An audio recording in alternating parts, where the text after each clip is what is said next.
we play with the concept of yoga a lot without ever really understanding what it is, and it's such a beautiful thing. Um, it's the most beautiful thing, actually. So the, there are different types of yoga, different approaches. We just think of it as different angles of attack, different approaches to the same, the single same thing. And the single same thing is yoga. Now, in the West, we use yoga to mean transaction or interaction. You know, I've heard many teachers of yoga saying, "Oh, you're doing yoga right now," right? Meaning that you're transacting with the body, or with your energy, or with your food, or with other people, and so forth. But yoga means something far more than just interaction. It's union. But then the question is, union of what?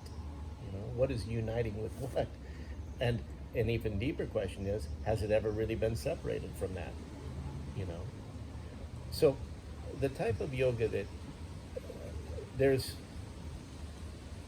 4 approaches in broad general terms towards yoga. As Westerners, we understand the first one to be religion, right? The yoga of worship, devotion, that sort of thing. So the union is with a divine principle, something greater than ourselves. And it's done through that approach, through the religious approach. Then there's the do-gooder approach, right? The approach of selfless service. Save the whales, save the forest, save the babies. You know, the Mother Teresa approach, the Gandhi approach, where we want to make a difference in the world. And there's a very powerful social cultural conditioning in a Western society that if you're not saving the world, you're not doing your part. If you're not part of the solution, you're part of the problem. This is just one approach, actually. And for those people who follow that approach, nothing will stop them. You can't talk them out of it. You know, there's a real drive in those types of activists that are involved in selfless service. But we shouldn't beat ourselves up if we're not that. That's just another approach to that union, right? We shouldn't beat ourselves up if we're not religious. That's just one approach to that yoga, to that union. Okay. Those are two. Those are the two that are very common in Western society. A third approach is the approach of self-mastery. We call it Raja Yoga because this is the type of yoga that was adopted by people who had a lot of influence and power and a lot of energy in ancient times. Usually princes or kings. Buddha was a crown prince. His type of approach is Raja Yoga. It's also called Upasana Yoga. Upasana means reflective meditation or meditation in general. It's a type of meditation. So the yoga that comes from Patanjali and this type of yoga that you're practicing, that's the yoga of meditation. That's the yoga of self-mastery. It's the yoga of discipline, right? Discipline of the body, the breath, the mind, morals and ethics, being grounded and centered. Okay, I've just listed the first of the 4 8 limbs there, or you know. That's the yoga that most people are familiar with. And the vast majority of the yoga community is really teaching just asanas. The question of a yoga teacher that I have you had divine union, and are you teaching your students to have that divine union? Most often it's not the case, but that's okay because everybody is in a process, and wherever they are in that process is perfectly fine. But that's Raja Yoga. And then the yoga that I studied is called Jnana Yoga. And Jnana Yoga is the yoga of understanding. It's to see the bigger picture of the difference between worldly and spirituality, and to understand how that interacts. That's Jnana Yoga. So those are the four basic kinds of yoga. The worshipful devotional yoga, the selfless service activist yoga, the self-mastery and control yoga, and the yoga of understanding, basically. Those are the four approaches. And each of us has a little bit of all of those four that will manifest in our journey, in our spiritual journey. In the yoga of understanding, we're very precise about how we look at things. And so I'll be throwing out some words and some meanings with some definitions that have very little wiggle room, right? In other words, they're not open to interpretation. They've been defined very well by the founders of these traditions. And so that's how it's best understood. So yoga in Patanjali's system, he says it very nicely in Sanskrit. Either of you guys. Yoga Chitta Vritti Nirodha. Yeah. Yoga is when the mind's functioning ceases. Not quiets down, not relaxes, but just stops. Okay. I would say that that's a very accurate definition of yoga. It's a union. Yoga, the Sanskrit word yoga is similar to our word yoke, which means to yoke an ox into a plow, right? Is to reconnect. Now think about that. Reconnect, yoke. That's yoga. It's almost exactly the same word as religion in the West, but we don't understand it that way. The real word religion comes from religere in Latin. It means literally to reconnect. So the question is, what are we reconnecting with, right? So the bhaktis, the devotional people will say, oh, we're reconnecting with God. We're this individual little self, but there's a divine, powerful essence outside of us, and we connect with that. That's called communion, called union, right? The selfless service people will say, well, we're doing this with our individual ego. We're trying to go beyond our ego for the benefit of all, for the entirety of humanity, the group. We're trying to do something better for everyone.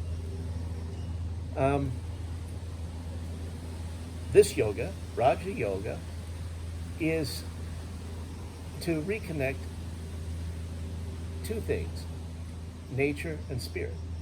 In Sanskrit, it's Purusha and Prakriti. I'm sure you've heard of those two things. But they've had many names in many different traditions, Shiva, Shakti, and so forth. Right? In Jnana Yoga, it's to realize the truth. And that it's not a truth at an individual level or even at a collective level.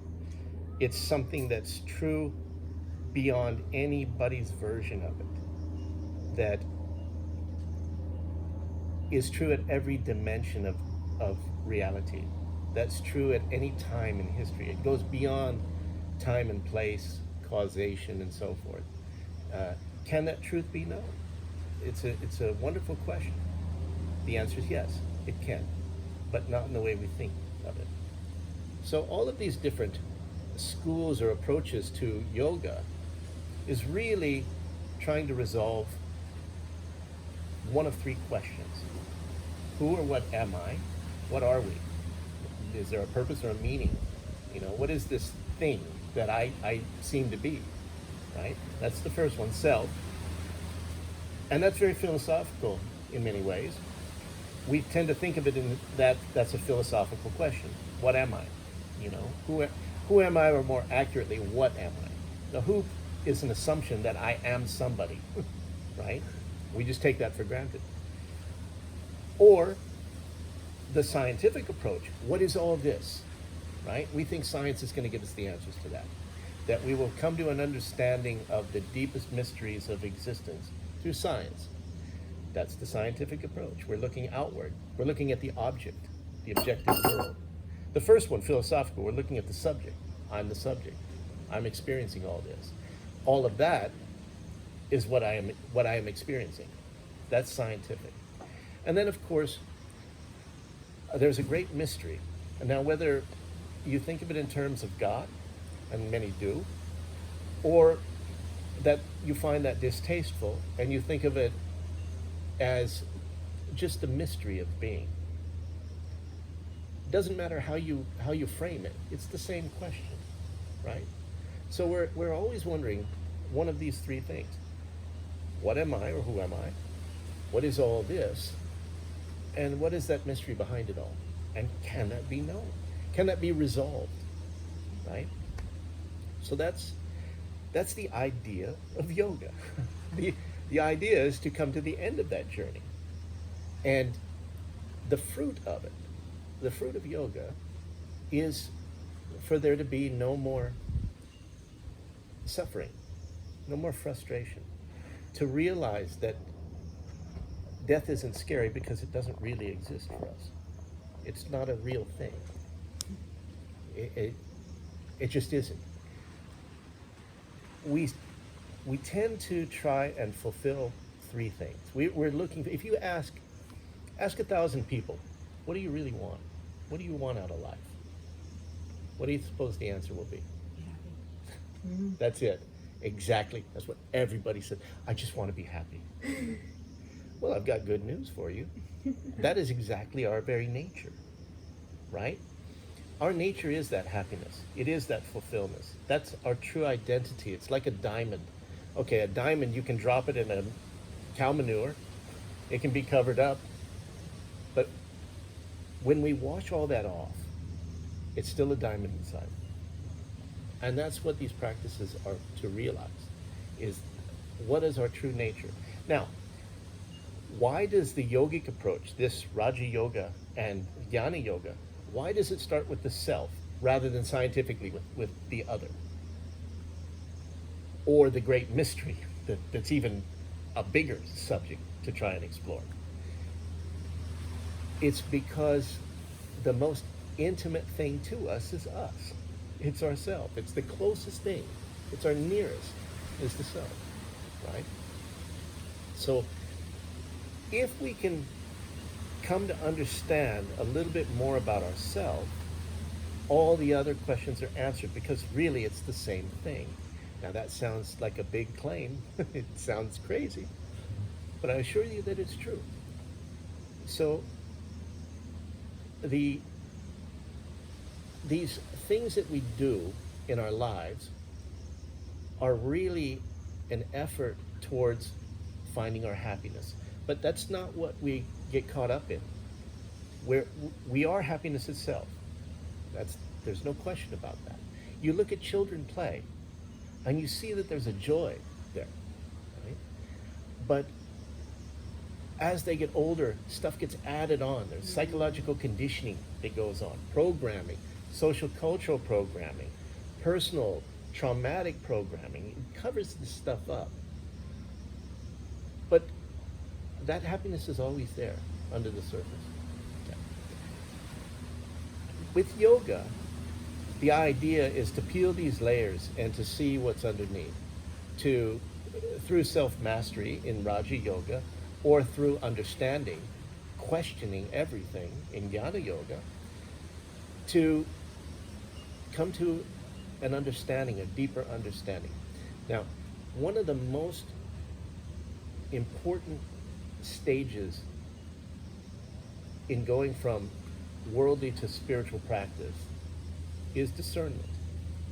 It's to see something clearly, and to be able to separate or differentiate. I want to say discriminate, but that's sort of an ugly word. So in the culture where yoga comes from, it was a Vedic culture. They divided life into two very fundamental aspects. One was living successfully in the world amongst other people, and the other was our spiritual life. So one is worldly, the other is spiritual. they gave two names to that. The name they gave to the worldly is nature, and in Sanskrit, prakriti, and to the spiritual, purusha, spirit, pure spirit, right? So the very first understanding that needs to set in is to understand the difference between the world of nature and the world of spirit. Okay? It's really quite simple.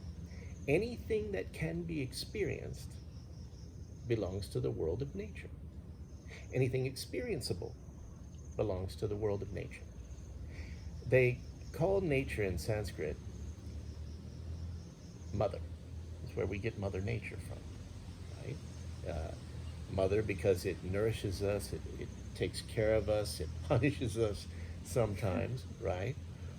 Mother. But do you know that the same root word for mother is the same root word for matter? And what is matter? It's anything that can be measured. So, anything that is perceivable through our senses or conceivable through our cognition, sentience and cognition, belongs to the realm of matter because it can be measured. No, wait a minute, Eric.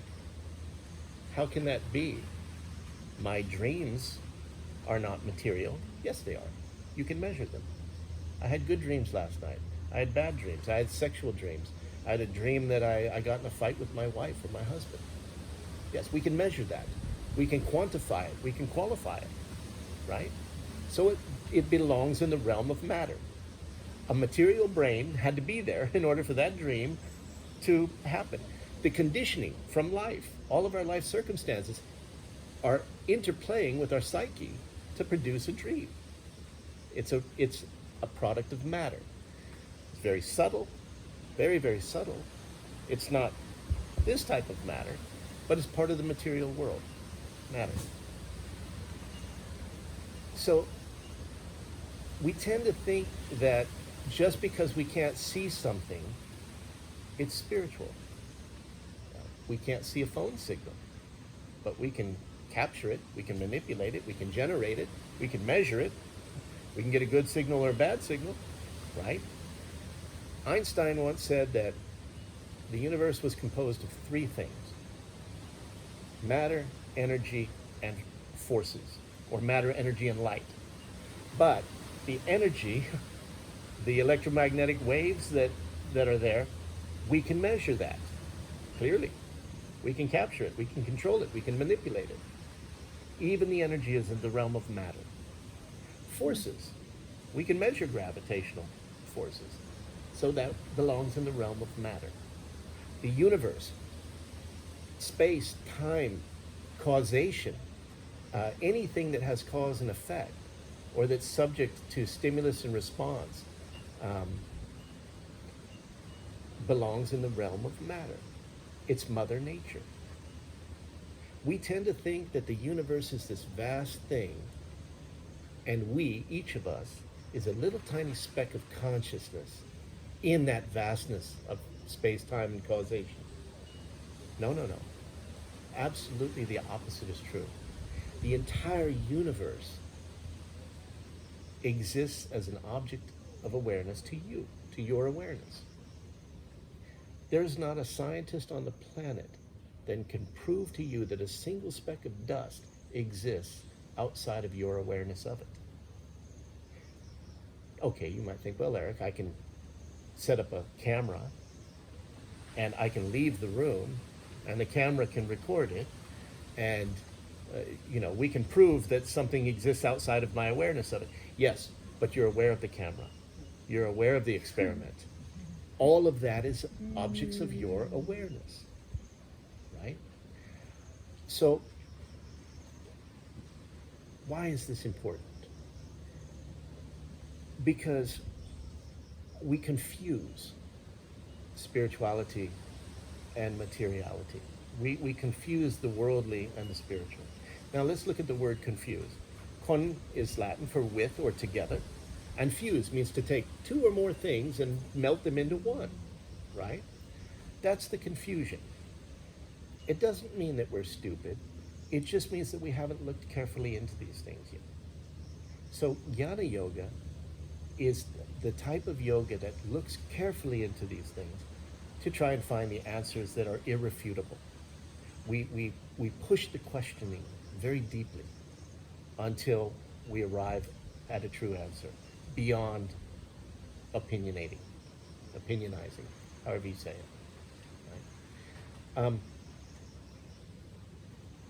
Right? Why don't we care about this stuff? We fall into error if we don't look into these things. But most of us don't care. We have other things to take care of. We're busy. We've got jobs, we've got children, we've got, spouses. And is the spice the plural of spouse? You know? Yeah. Well, we have other things to think about. This is called ignorance. Ignorance in Sanskrit is called avidya. Vidya means to see. Our word visual comes from that word, right? And it's Indo-European language. So vidya or vision is to see. Avidya means I don't see it, right? So ignorance simply means not looking, not seeing. So if I'm turned like this and I don't see Mickey, by the Sanskrit definition, I'm ignorant of Mickey. But the very second I see him, there's no more avidya. Even though I may not know him, even though I don't know anything about him, the fact that I see him and I'm looking into it means that there's no longer ignorance there. I'm not ignoring. Ignorance is the act of ignoring. Now, there's only two reasons why we would ignore looking into things. Only two. There's a negative and a positive. The negative reason is if I look too deeply, I'm not going to like what I find. It's going to go against my opinions, my long-held beliefs. It's going to mess with my mind. I'm not going to like it. It's going to suck. I'm not going to look. Right? That's the negative version of ignorance. The positive version of ignorance, I don't know if you remember this, we're all a little older now, but when we were children and your mom is calling you in for dinner and you ignore her, why? Because you're having too much fun. You're absorbed. You're enjoying yourself. You like it. Time to come in, la, la, la, la, la. Right? That's the positive version of ignorance. And anybody who's in ignorance in the positive version should stay there. They should stay there and enjoy their play until they're done with it. But when we get to a point where we're just not enamored by the BS anymore, and we really want to understand things, a natural movement towards looking into these things happens. So the worldly expression will go a little deeper now into definition. What was worldly was called Veda. And Veda just meant knowledge. But it was a specific kind of knowledge. It meant knowledge of how to live successfully. Okay. People say, well, nobody knows, our purpose or our meaning of life. Bullshit. The Vedic people had it very clear and very simple, right? It takes at least 3 legs to be stable, right? Unless you're a human, you can stand on 2, but still, 3 legs is stable. If you want to build a stool, you're going to build it with 3 legs or more, not 2, right? So the 3 legs of success, of living a worldly life, in Sanskrit, I'll just use a little Sanskrit, Artha, Kama, Dharma. Artha means practicality, security. It means being able to take care of yourself. Food, clothing, shelter, belonging, interaction, that's Artha, right? Some people really struggle with this aspect of life, and others find it ridiculously easy. They just always seem to be able to make money. They are naturally gifted at taking care of themselves and others and so forth, in the practical sense. Artha is the argument that our parents used to use for us. I put clothes on your back and food on the table. You know, So you said. yeah. Okay, Mom, that's just one of the very basic things of existence, right? Number two, this might surprise you, karma. Karma. Karma does not mean happiness, but we think it does. It means pleasure. Pleasures. Pleasures come and go. They're based on life situations and circumstances. They come, they go, and we enjoy them. So enjoyment of life was central to the way that these Vedic minds thought. That if you weren't enjoying yourself, something was wrong with you, you know? We tend to be so neurotic in modern Western society that nobody is enjoying themselves. Now, Mickey, who grew up, you know, as a DJ and you know, party and all of that, there is an enjoyment there that carries over a lifetime. There's an enjoyment. And then the third is Dharma. Okay, Dharma requires a little explanation. If you look at security, financial or whatever, and pleasure, even bad guys can have that. The mafia guy who murders people can have his security, often a lot of it, and his pleasures, often naughty pleasures, but he's having it. He's enjoying himself. But he's harmful. He's causing harm to others, and that ultimately is cancerous to himself. It eats away at us inside when we do harm.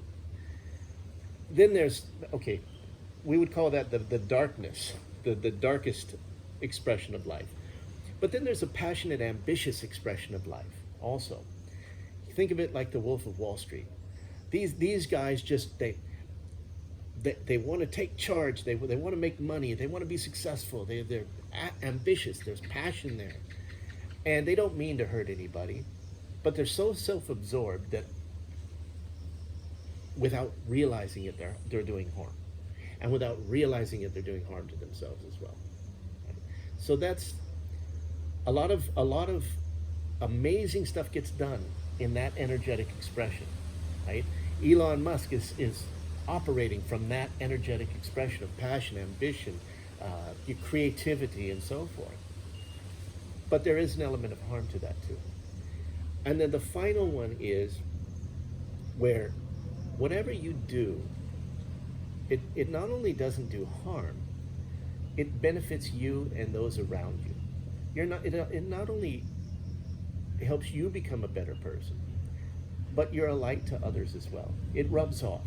You know, we've all known people like that, who are just lovely, beautiful beings that just being in their presence, you feel better for being there, right?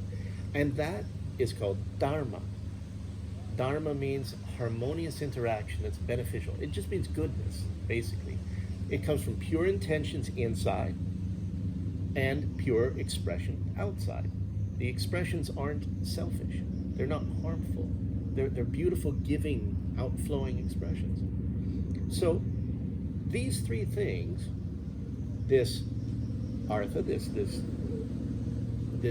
being able to take care of yourself, enjoying life, and doing it in the good way, that was Veda. That was success in life. And the knowledge, Veda gave us pointers and guides to how to do that, right? A lot of our religion that we call religion right now, today, sort of tries that approach. I don't think it's been very successful in our culture, you know, in our society. But it's sort of on about that, you know, in a often dogmatic way. But if we look at it in a natural way, we all kind of want this. This is the happiness that we want. We want to not be bothered by our next paycheck, where our next meal is coming from. We want to enjoy life, and we want to do it in a good way. We want to mean something to other people, you know, and be well liked and respected and so forth. Nothing wrong with that. That's Veda. This is worldly. This is not spiritual. But there's such a lack of that goodness. There's such a lack of balance in the world today that we think we're being spiritual by just being nice, by being good. You don't get to take credit for what we're supposed to do. I'm so spiritual. No, you're not. You're just a mature, grown adult human being fulfilling what it is to be a grown up. Stop trying to take credit for that. That's not spiritual. But we confuse spirituality and worldly success. Okay. So then there's this thing called spirituality. What is that? And that's finding the truth of who and what we are beyond limitations, beyond conditions, beyond opinions, that transcendent truth. Can that be realized? The answer is yes. Yes, it can, but it's not easy. And all of these spiritual practices that we do really are just to remove the things within us, our conditioning, that causes a rub, that causes conflict. Inner conflict leads to outer conflict. Outer conflict creates more inner conflict. It's a vicious cycle. Getting over that cycle, we got to do good stuff, and that's what spiritual practice does.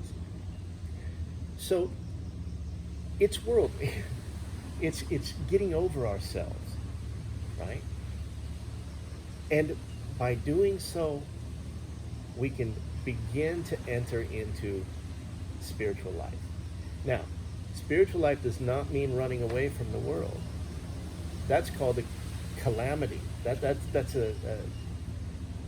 you can't run away from the world. You have to outgrow it. You've got to see it for what it is and realize that no matter how good you get those three fundamentals, no matter how good your security is, no matter how much you're enjoying life, no matter how good you're doing inner and outer harmoniously, it's subject to conditions.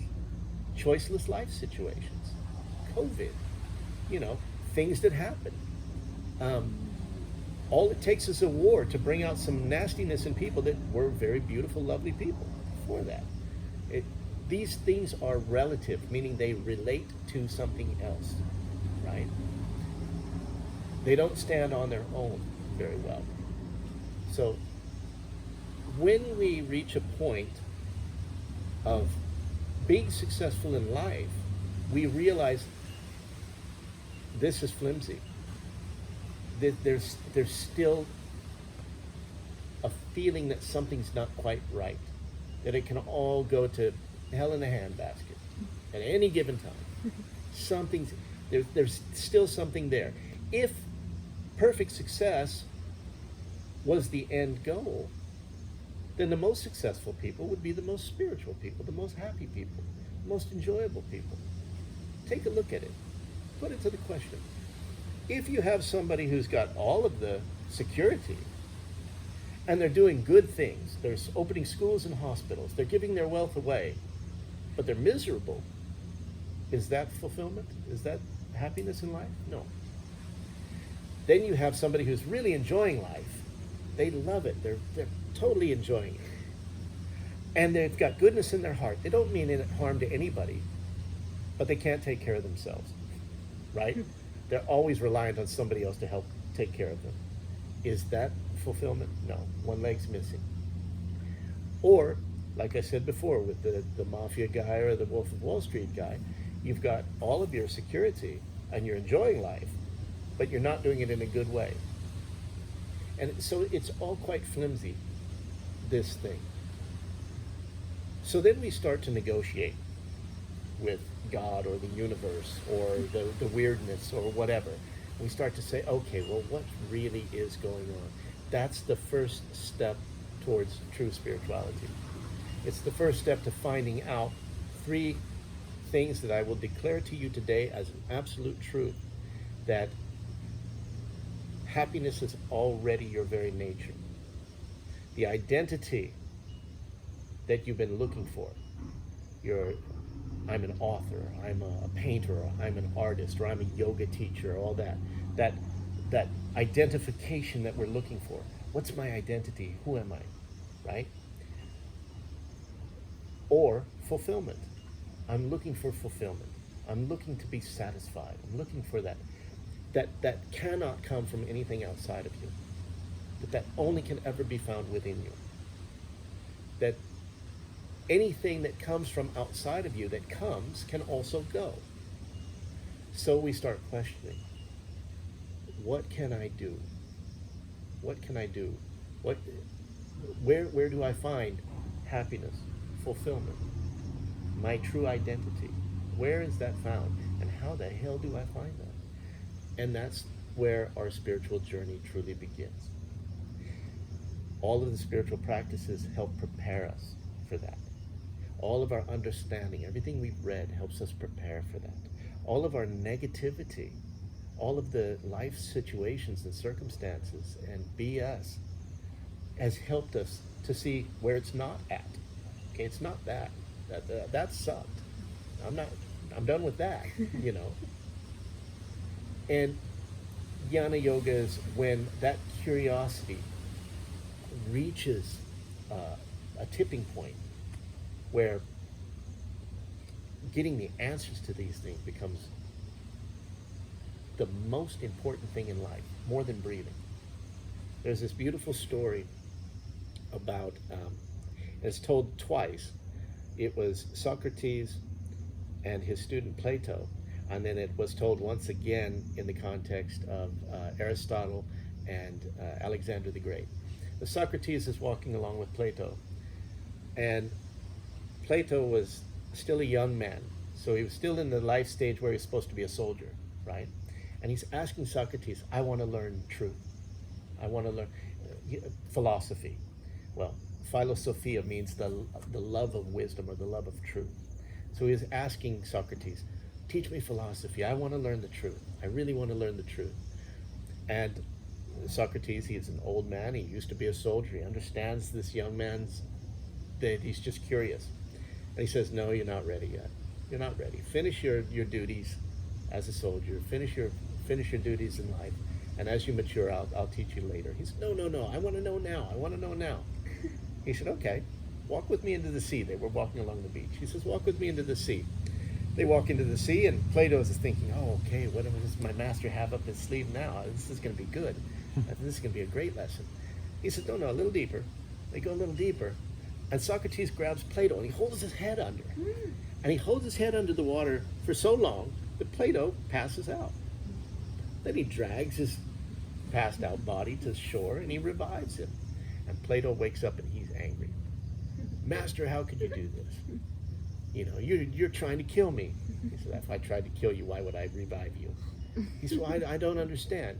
He says, when you want truth, as much as you wanted that breath of air when I was holding you under it, then and only then are you ready. So we all have these processes that we have to go through. And eventually we reach a tipping point where truth. And here's a very fundamental thing. It was amazing to me when I realized this, that truth exists beyond personal opinion, beyond an idea of it, that there is a truth that exists. And there are those truth-realized beings that have made that journey and can act as a tour guide and help us along that journey. That actually exists. I was one of the most cynical people you could ever meet. I was anti all of this until I met somebody, and in fact, many people, and I saw a living example of this very thing that I'm talking to you about. So, my point is that this self-improvement program that we're on is a necessary stage, but it's not spirituality. It feeds our sense of individual self. It heals our sense of individual self. It strengthens and emboldens our sense of individual self. But the individual self, we have a word for that in Latin. Does anyone know what it is? Ego. Ego means I. It doesn't mean self-image or what we're trying to pass ourselves off as or the bullshit part of ourselves. It doesn't mean the Facebook version of us. Ego just simply means I. But I as an individual. And I as an individual want to actualize my life, be in control of my life, be successful in life. That's called self-actualization. But the self that presupposes that is the idea we have of ourselves. We rarely question, we ignore the question. There's ignorance there. Is that who and what I truly am? Am I really a man or a woman? Am I really a Westerner or Australian or American or whatever? Am I really my gender? You know, what am I truly? We ignore this. Why? Because we're too busy playing the game of ego, right? So, Jnana Yoga picks up right at this stage of ripeness. The idea is like a mango ripens on the tree. When it's ripe, it just takes a little shake and the fruit falls. Leave it alone and it will fall ultimately and eventually also. But if it's not ripe, you can shake the hell out of that branch and nothing's going to happen. Right? So this can't be forced. So Jnana Yoga comes to us at a time when we really start questioning. And when we do start questioning, miraculously, something or someone is there to help us understand it. It is the path of understanding. And it's just that, understanding. We don't need to elevate it into something miraculous or spiritual. It's just understanding. But in order to understand, we have to also understand how to ask a question. What questions to ask, how to look. And that's where the help comes in. Nobody gives us the answers. They just tell us how to look. They guide us in how to look.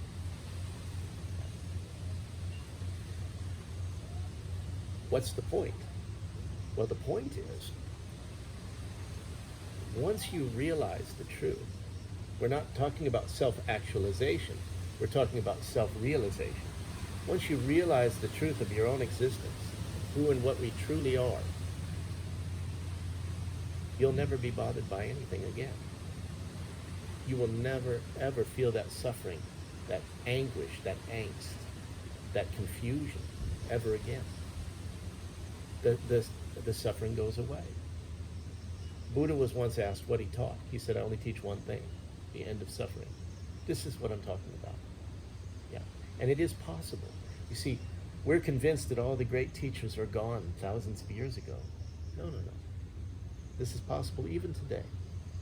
But just because it's not promoted on Facebook or Twitter or Instagram, we think it doesn't exist. And typically, those who are promoting all of that, that's not it, right? Yeah. How do I know it's not it? Because someone's saying it's it. Whatever you think it is, it's not that, right? Yeah. So this is where Jnana Yoga comes in. And this is where we are already further along on our spiritual path when these sorts of questions and these sorts of inquiry start to happen. We're further along than we even realize. We crossed over that line a long time ago without even knowing it, basically. Yeah. So, what I'll do today is I'll share with you a very simple beginner practice of what's called self-inquiry. Again, we start with the self because it's the closest thing to us. And if we can figure out that, then we can figure out the answer to everything else. So it's a looking inward. So I'll teach it as a guided meditation. I won't teach it, I'll just guide you through the process. And hopefully it'll resonate with you and you'll sort of get what I'm on about. It's a simple inward looking. The meditation that we use in Jnana Yoga is different. We don't focus on our breath or a point on the body or anything like that. Ours is a reflective meditation, a questioning type of meditation. We mull it over in our mind. And so we can do it as we would normally do meditation. Cross-legged, eyes closed. But if that doesn't appeal to you, then leave your eyes open or lay down or whatever. Just don't fall asleep. Go through the process with me, okay? And so we'll do that.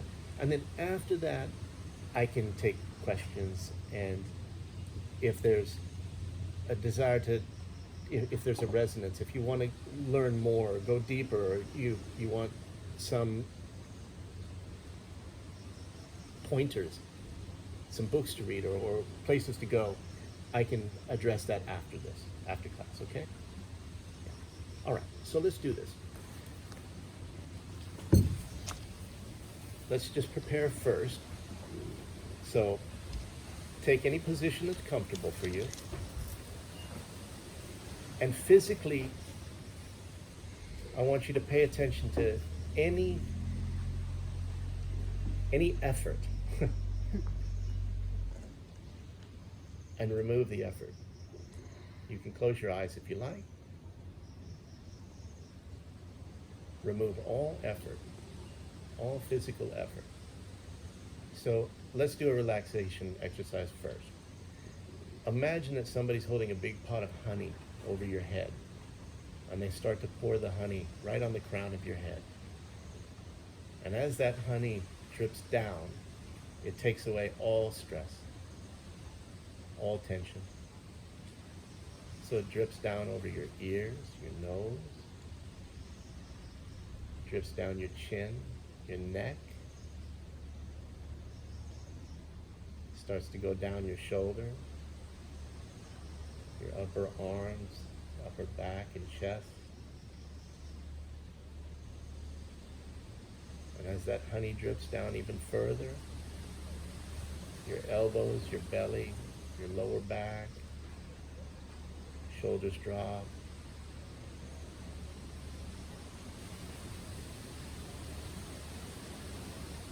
Right down to the ground, very, very relaxed. And just do a systems check, just to see if there's any tension anywhere, and release it. Okay. Now with your breath, we're not controlling it, we're not following it, we're just letting it go naturally, really fine, so fine that you don't hear it even in your inner ear. It's almost as if you're not breathing at all. Just relax.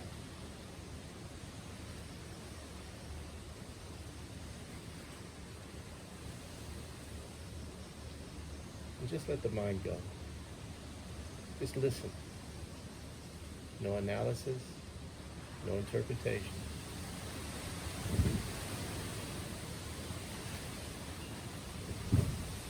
Just be open. Listen.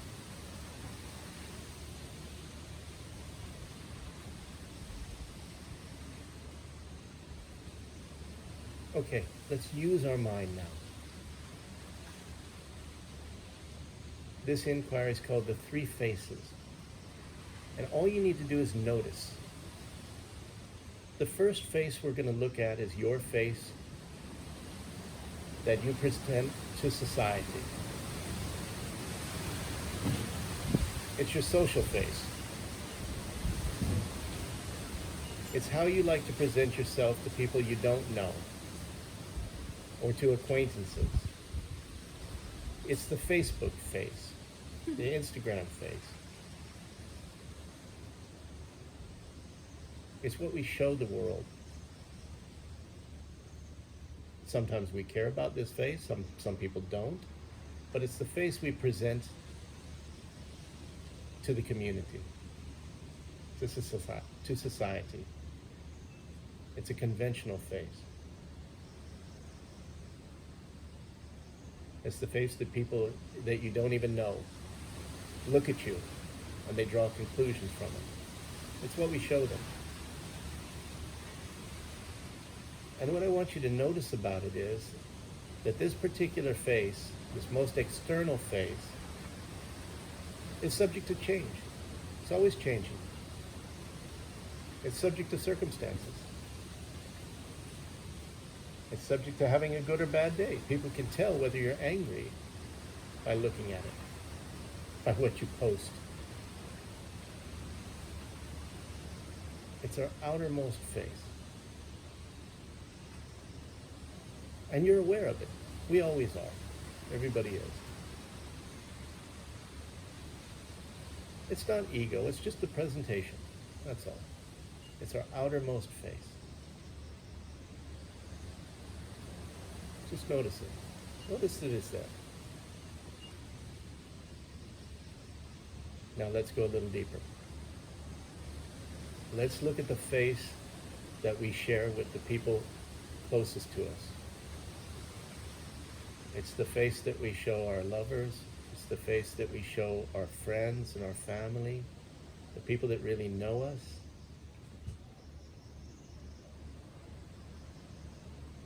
We put on a good face for some people, put on an angry face for others.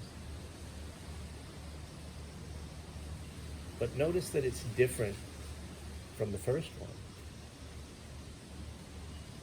And notice that it too is subject to conditions.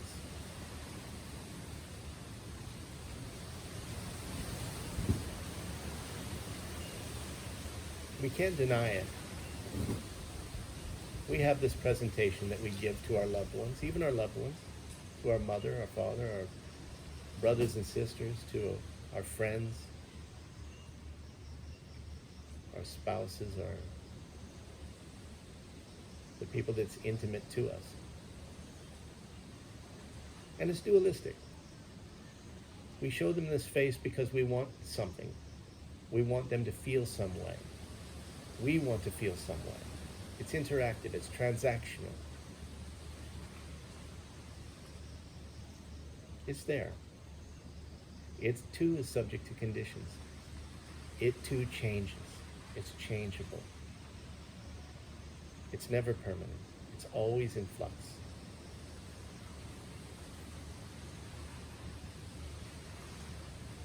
Just notice that you can see that you're aware of it.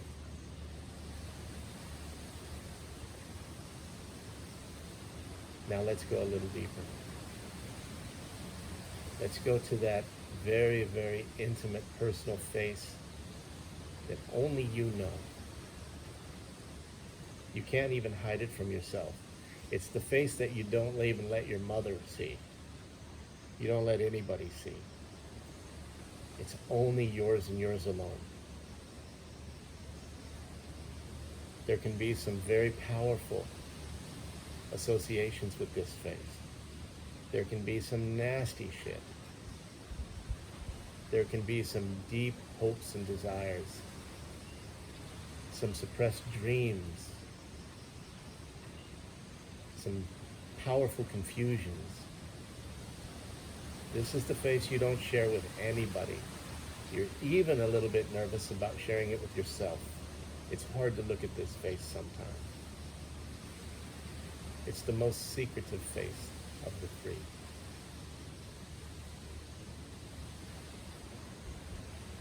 And notice that this face too is subject to conditions. It's subject to impressions. It too changes. It can change. It has changed.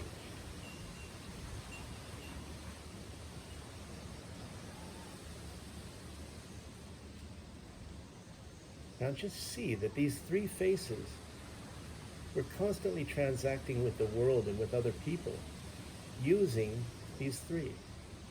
Constantly. This is our persona. It's our character. It's the roles that we play with each other. We play the role of lover. We play the role of student, of teacher, of father, and so many different roles. That it relates to what's going on around us. We show some faces to some people and other faces to others. We keep our private one to ourselves. This is our interactive persona. Notice that this is typically how we define ourselves as I. I am these three faces, right? Let's go a little deeper. Something sees these three. These three faces are objects of awareness. To us, the awareness itself. What is it that sees that? What is it that sees the intimate face, the private face, the social face? Something is aware of that.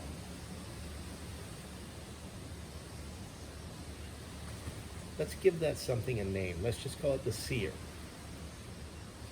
The seer sees those faces.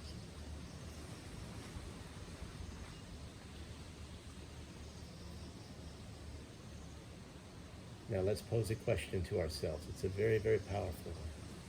Can that seer be seen?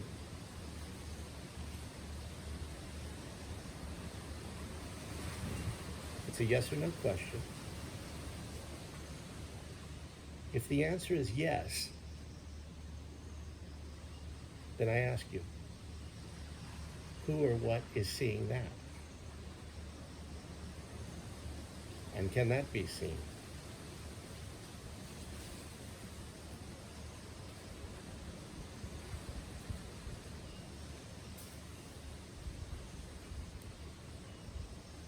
Let's give it some more names.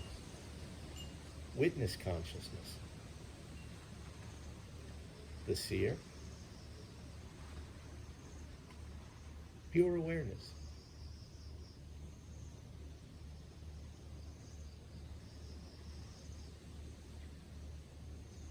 That sees all of these expressions. Does that have a gender? Does it have an age? Does it have any defining characteristics? If it has any of those objects, something sees that.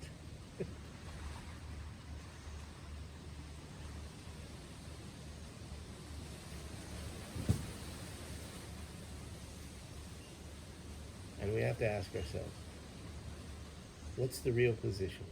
Who are we really? Are we all those expressions, the things that we show others, the things that we show ourselves? Or are we that awareness, that witness consciousness that makes these expressions even possible?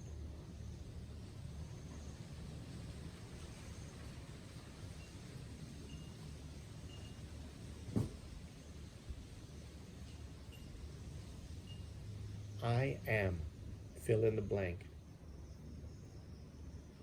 Anything that can be put in that blank is precisely what you are not. Anything that can be put in that blank is an object. It's an objectification.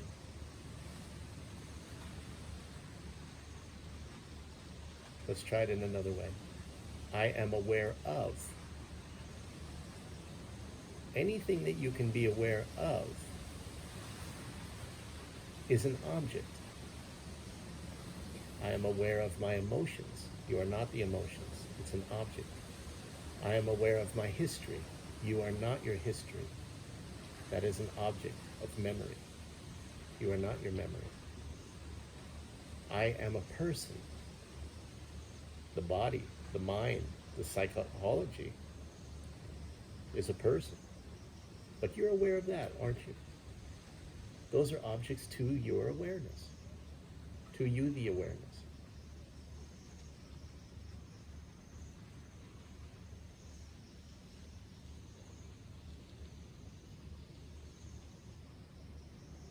That awareness is pure.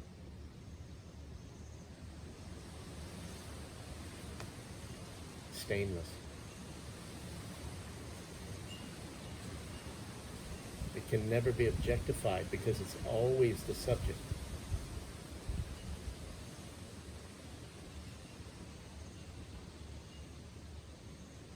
What we're looking for is where we're looking from.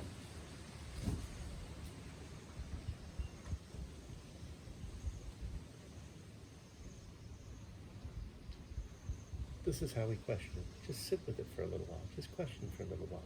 Ponder it. Think about it for a little while.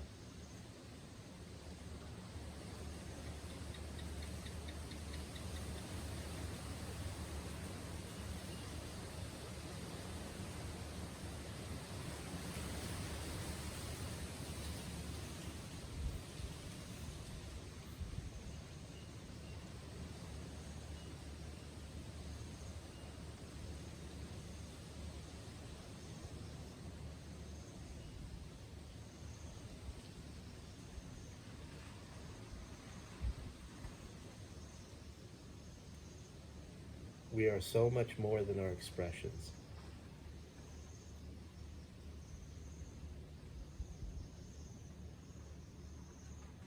We're much more than our memory. We're much more than our body, our mind, our intellect, our psychology. These are all so limited. They're so impermanent. They're always changing. They're always being upgraded. From the moment you were a young child, your body has been changing every second, every microsecond. Our energetic selves are changing all the time. The systemic functionings of our body are changing all the time. The questioning mind that feels these emotions that come and go, good and bad, always changing, limited, dependent on other things. The reasoning intellect that answers our questions and provides our opinions tries to show off. We're always upgrading it. We're adding to it. We're educating ourselves. We're learning. But that's just the intellect. It too is always changing. And even our psychological conditioning.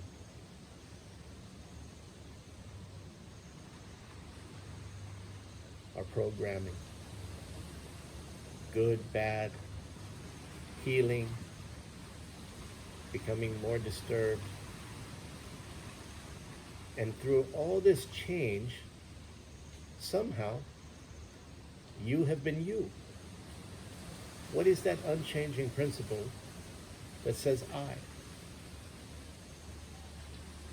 That unchanging principle that was there in the baby's body, in the child's body, the confused teenager's body, the young adult's body, that always said I, that always was you, unchanging, that unchanging aspect of you. What is that?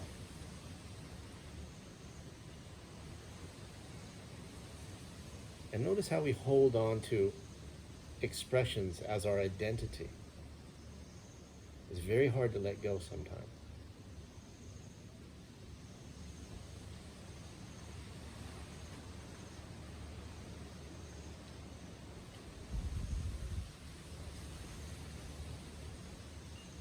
Okay, open your eyes. The who or what am I question is the doorway to true spirituality. Rumi once said, and I'm paraphrasing, I live on the edge of insanity. Looking for answers, I knocked on the door, and I knocked and I knocked. The door opened. I was knocking from the inside. It's a beautiful expression. We ignore this question because it's uncomfortable. We don't like the answers that it shows us. It can take us to strange places. But if you can generate the determination and the strength and the curiosity and sense of adventure to go into this question of who and what am I, miracles will happen. Understanding will start to unfold and unfold and unfold. We shouldn't be afraid of it. This is Jnana Yoga. This is what Advaita Vedanta is. And we'll realize that our spiritual life is something that we've really never looked into. That aspect of us that's unchanging, without characteristics, without shape, form, feature. That pure awareness, that consciousness, that aliveness that we are, that is a great mystery. That's the doorway. It really is.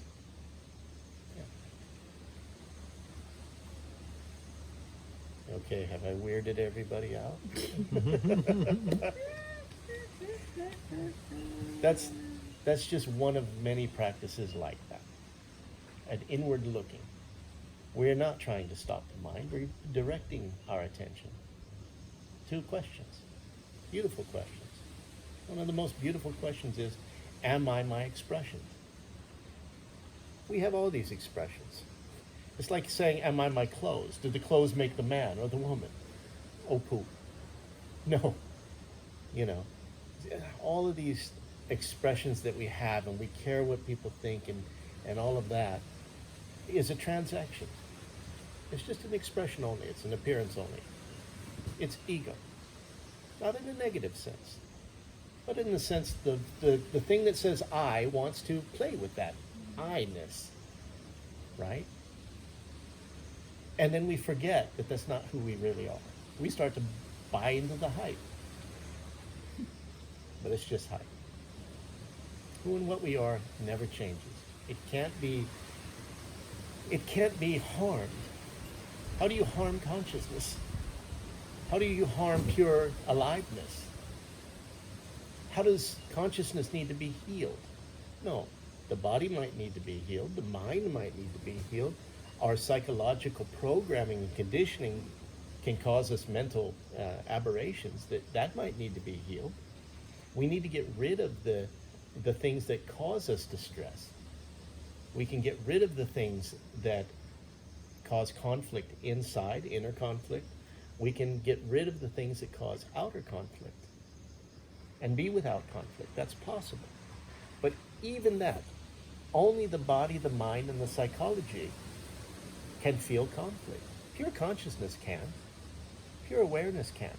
If you can go back to that awareness as your true identity, all of the other problems diminish. They just sort of calm down.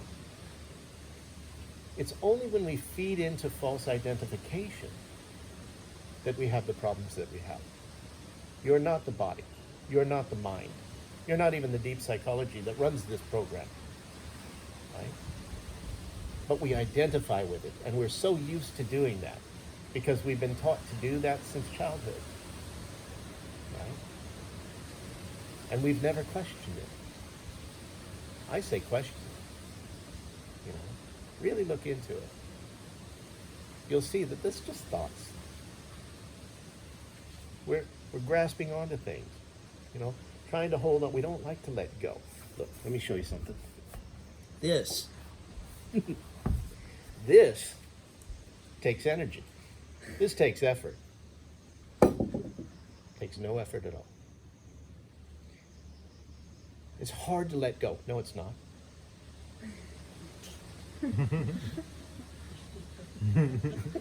No, it's not. But there's something in us that wants to hold on. It wants to identify. This has been part of me for so long that I'm just going to hold on to this. Question it. Look into it. Yeah. And just know that we never have been, we never will be, we are not our expressions. Now, the question of what is this body-mind instrument of experiencing? What's it for and all of that? That's a whole nother class. But it's a wonderful question to answer. And if these types of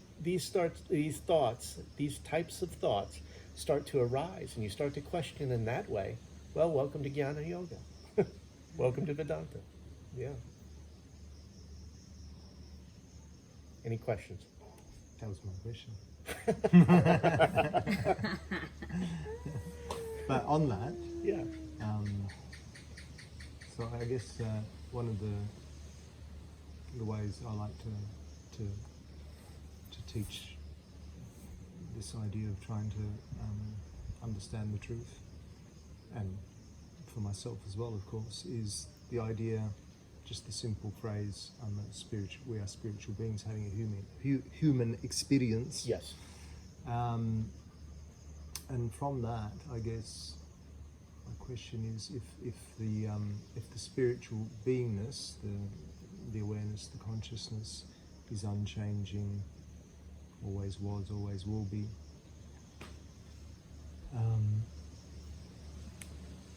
well, in a sense, what's the purpose then of the human experience? But also, is there this idea that if spirit can't be, if the consciousness can't be affected or can't be altered, isn't the fact that the spiritual, the human experience that the consciousness is experiencing, isn't that in some way not so much healing the consciousness, but giving the consciousness a new experience, I guess. And is that new experience then something that expands the consciousness? Well, a lot of models have been put forward to answer these questions, Mickey. You know, why? The question is, why does consciousness express in form? Never mind healing or enjoying or whatever. That's the real question that you're asking.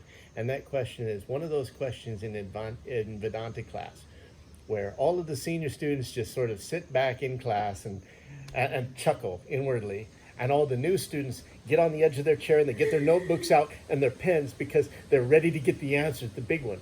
The answer is it's a bullshit question. And the reason why is because when we say why is consciousness expressing in form, we're asking for a cause. Why? Because. Right? We agree on that? So when we're saying why does consciousness begin to do something, we're looking for the cause, causation of consciousness. But you see, causation only rests in the realm of space-time and causation. You can't superimpose that onto consciousness itself. That exists within consciousness, not it. Consciousness is transcendent of that. And how can we know that? Can we experience that? The experience is when the mind stops. The mind is asking why. The mind is saying because. The intellect is saying because, right? The conditioning, the memory, is why my answer to why, my because, will be different than your because, or this tradition will answer it in a different way than another tradition, because that's memory. And the answers that we want it to validate the ego. So if you look, mind, intellect, memory, and ego, this is a question of mind, you see? And I could give you the most exalted, the most beautiful mental models and maps that humanity has ever come up with. But it's just feeding the mind. The answer is to go beyond the mind. That's what yoga is. The chitta vritti nirodha, right? That's exactly why we do yoga, so that the mind stops asking that question. So that we've asked that question and looked at every possible answer and realized that that's in the realm of mentation. It's just thoughts. So then the mind calms down. So whether your yoga trains the mind to just stop, just put it on pause, and in that brief moment where the mind's functioning has ceased, you realize the nature of the mind and how it is at the root of all of our problems, by that ceasing of the mind. So whether you do it by training, which is what yoga and meditation is, or you do it by exhausting all of the logical possibilities through questioning, which is what jnana yoga is, you wear it out. You see, you either whip it into obedience or you wear it out, right? Jnana yoga, Raja yoga. It's going beyond the mind to realize that the truth is not a problem to be solved. It's a wonderful mystery to be enjoyed. And when the mind stops this incessant questioning, this incessant worrying, this incessant feeling dissatisfied, and it just calms down, that's yoga. That's yoga. And what has united? It's not what's united. It's the thing that's been dividing us is now removed. And that's the mind.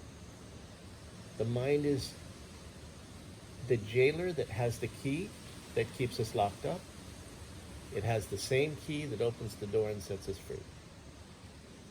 And that's why Patanjali, in his wisdom, says, what is yoga? Yoga is chitta vritti nirodha. Yeah. So it's not in answering the question, Nikki. It's to realize that that which causes the question is the problem. Yeah. And when you go beyond mind, and it doesn't matter how you do it, right? And you don't need special training. Some people do it just naturally, looking at a sunset. Just accidentally. There's accidental mystics. There is. And there's very, very well trained ones. And there's very well educated ones. But by any means, however it happens, once we see that the mind, what it truly is, we identify with the mind. We always do. We think that we're skin-encapsulated minds, that we're skin-encapsulated egos. I am an individual something. Our Western condition tells us we're a soul, an individual soul, encapsulated in this body. Most people can understand that the body is an instrument. It's a rental vehicle. We got it, we got to give it back, right? But the notion that I am a something in it, I am an individual thing in there, that's still being identified with the mind. And we are not the mind.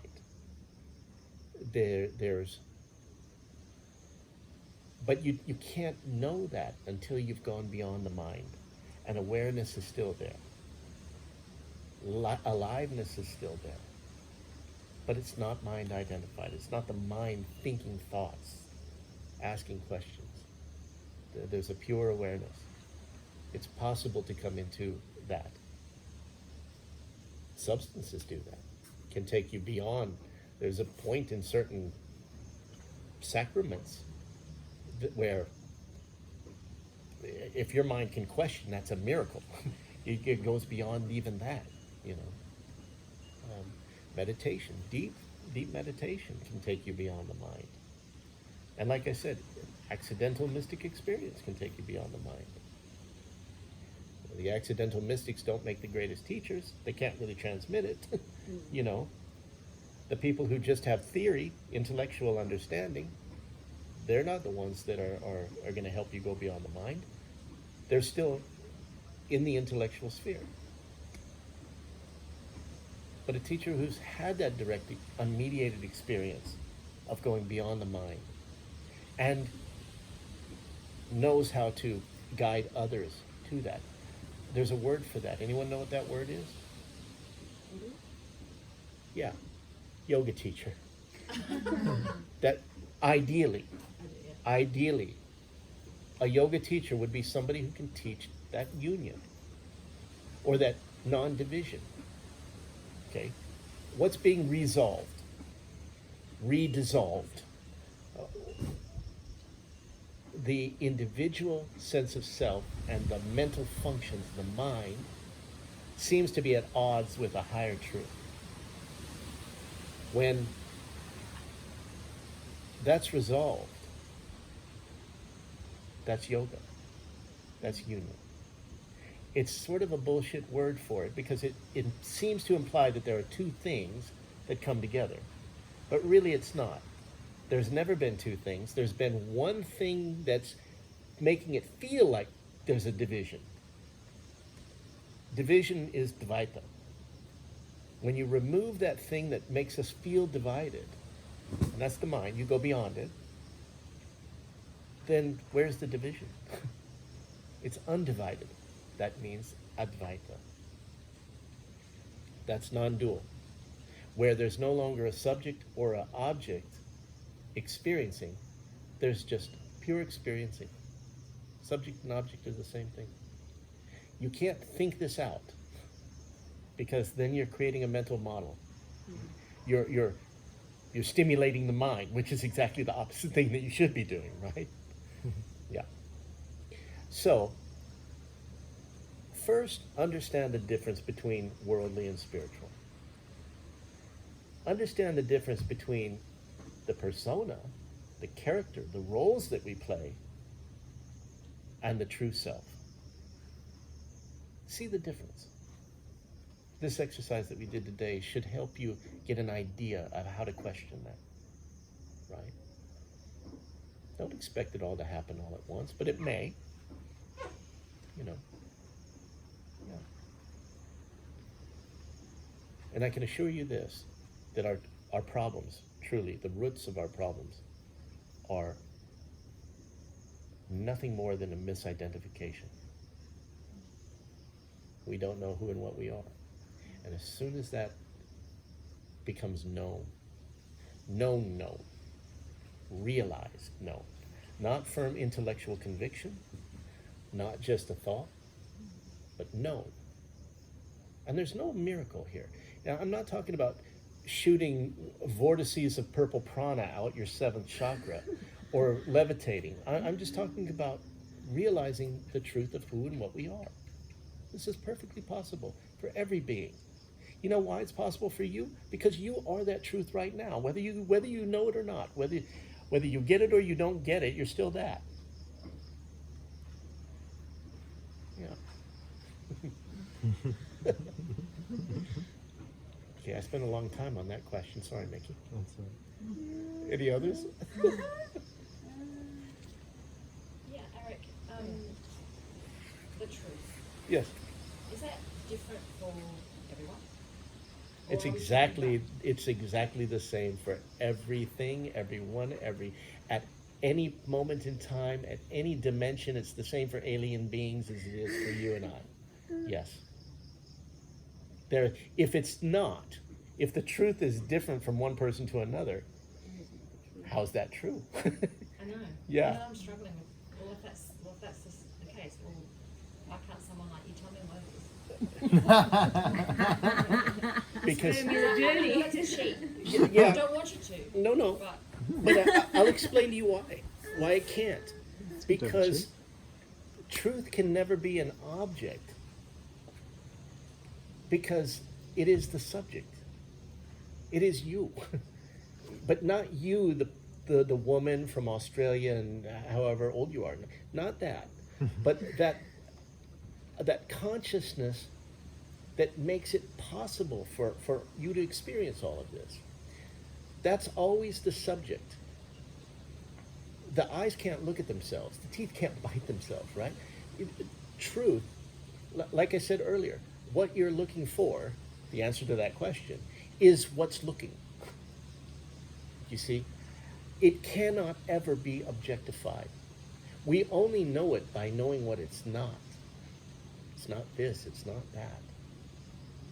When you remove and negate everything that it's not, what remains is the truth. It's what we are. It can't be objectified. It's impossible to do it. If it's objectified, that's not it. You see, and that's why I can't tell you the truth. Truth can't be told, but you are it. You are it. Now, if everybody found the truth, then what would that look like? Well, it would look you're saying if everybody found the truth. Everybody is the truth. But again, your question is exactly what Mickey's is. Why is this appearance here? Okay, I'll give you a different version of it. Rather, I gave Mickey a very, very high intellectual version of that. But let's bring it down to earth. Let's think of it like this. And this is just a model, okay? But let's say that consciousness can do and be anything. It's a supreme intelligence. It's a supreme existence. But you need to be alive to have a consciousness, therefore you need a body? Not necessarily, but in order for you to do that, there is a body. There seems to be a body and a mind that you're experiencing, an instrument of experiencing, right? And that instrument of experiencing is always doing two things. It's learning and it's enjoying. right? We can think of it as controlling. It does stuff. You pick up the glass, you take a bath. So you're doing something, and you're experiencing it. We would say enjoying it, but that's a big thing to bite off, because a lot of bite off and chew, because a lot of people don't enjoy it. But here's the thing: if I tried to take that living experience from you, in other words, I try to kill you, you'll defend yourself. So there must be some joy in just experiencing, right? So think of it like a school and a playground. Schools and playgrounds go together. We both learn and we enjoy. We learn and we play. So almost all living organisms seem to be repelled by pain and drawn towards pleasure. So that must be part of the program, isn't it? To enjoy, to experience. It's what makes us feel good. But what makes us feel even better is love. The feeling of love. And we would say in Vedanta that existence, to be, and to be conscious of that existence, to know we are, is the highest joy. We say Satchitananda. To exist and to know our existence is a tremendous joy. So, whatever this mystery is, it must have something to do with that, doesn't it? And if we can just give ourselves over to just being okay with just existing, being okay with being aware of our existence and cherishing it, reveling in it, then we can cherish and revel everybody's existence. And we can enjoy that, and that's love, right? It's quite simple, really, but we get selfish, we get egotistical, we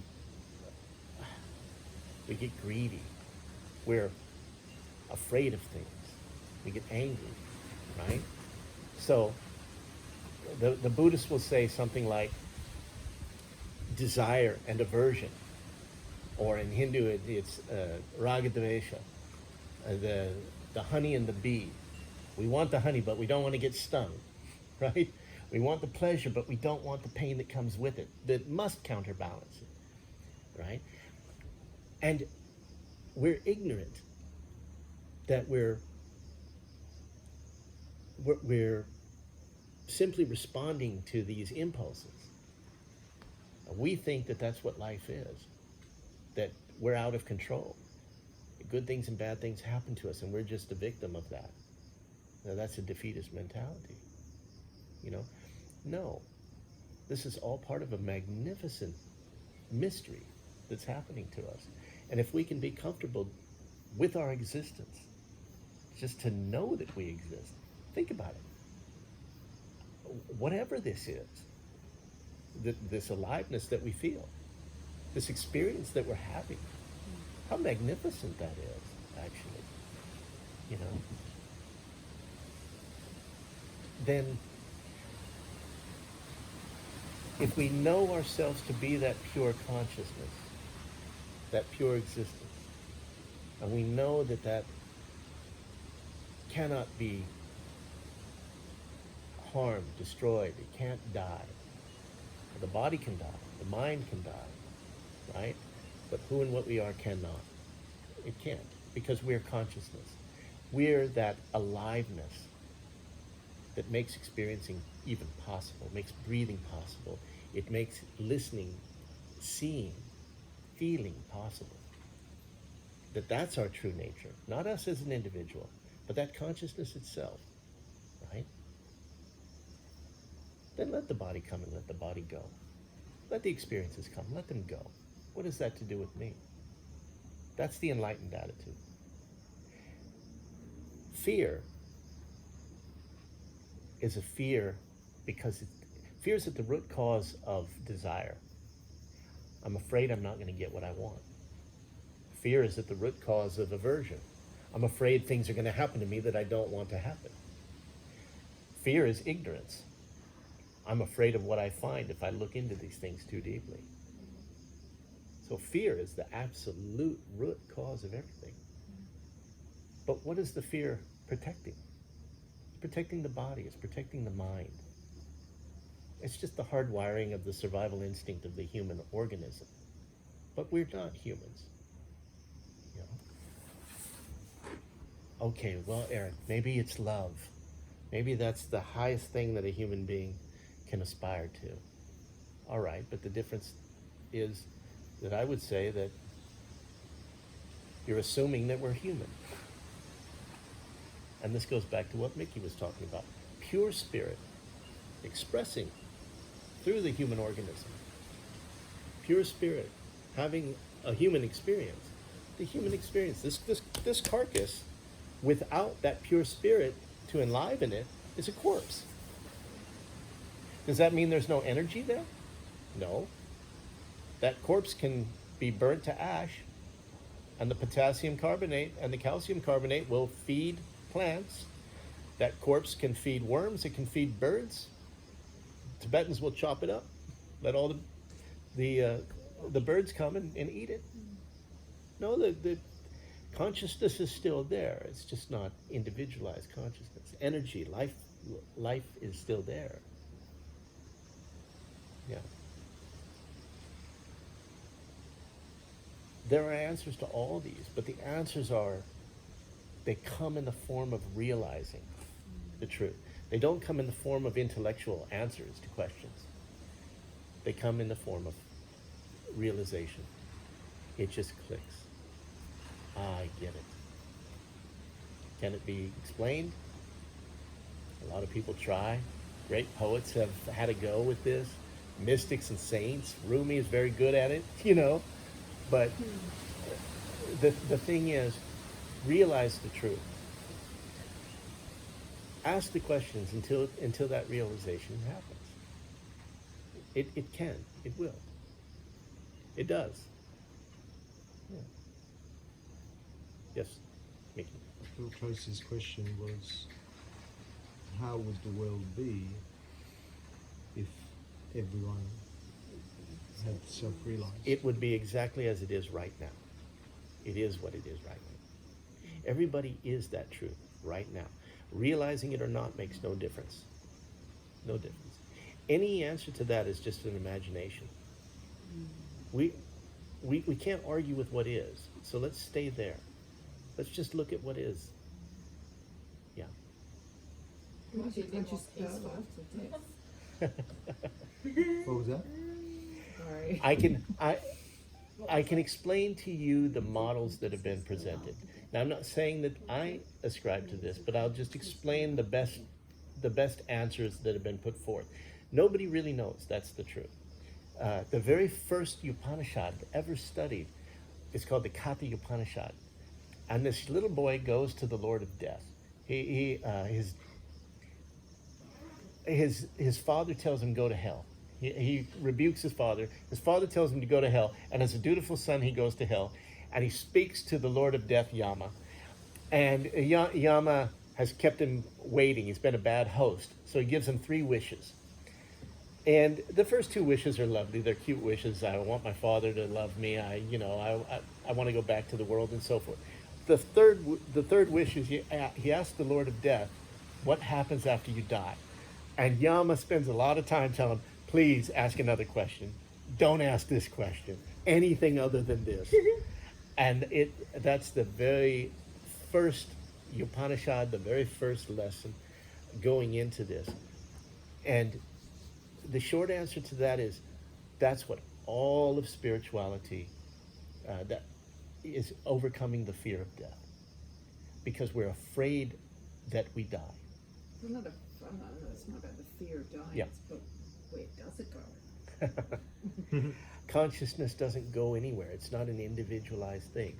Think of it like this. I can ask you, let me give you a real world modern model, okay? Let's take a mobile phone. We can all agree that a mobile phone has a physical existence, right? Mm-hmm. We can agree that so we can call that the gross existence, the phone itself. And my phone is different than your phone is different than his. Agreed? Okay.